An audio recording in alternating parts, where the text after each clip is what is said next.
અત્યારે અમને જાણકારી એવી મળી છે અને મીડિયા માધ્યમથી પણ ખબર પડી છે કે ડાંગરવા સાહેબ ઉપર ખોટા આક્ષેપો થઈ રહ્યા છે, જેના સમર્થનમાં જ રાજકોટની વિવિધ સંસ્થાઓ અને સર્વ સમાજ ભેગો થઈ અને કમિશનરને અને કલેક્ટરને રજૂઆત કરવા જઈ રહ્યા છે।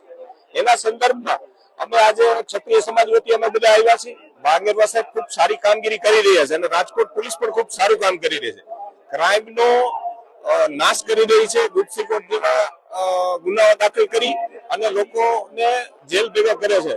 તો આવા સારા કામ થઈ રહ્યા તો એના સમર્થનમાં રાજકોટની પ્રજા આવવાનું જોઈએ અને અમારે એના સમર્થનમાં રહેવું જ જોઈએ એવું દેખાઈ રહ્યું છે। આ એ જ કહું છું કે આ રાજકારણનો વિષય નથી, આ રાજકોટની પ્રજાને જયારે ક્રાઇમ વધી રહ્યો છે એ રોકી રહી છે તો સારું કામ થઈ રહ્યું છે। આમાં રાજકીય ક્યાં વાત લેવાની આવે છે? જે કોઈ રાજકીય લોકો છે એ આનો હાથો બની અને બીજા લોકોને બીજા સમાજને ઉશ્કેરી રહ્યું એવું લાગી રહ્યું છે। અમારે ગૃહ વિભાગને ખાસ એવી અપીલ છે કે ડાંગરવા સાહેબ જેવા અધિકારીઓ, કડક અધિકારીઓ જે કોઈ સારું કામ કરી રહ્યા છે એને બિરદાવવું જોઈએ અને આવા લોકો જે કોઈ બિનજરૂરી આક્ષેપ કરતા હોય એના ઉપર કાયદેસરની કાર્યવાહી થવી જોઈએ અને પૂરી તપાસ થવી જોઈએ।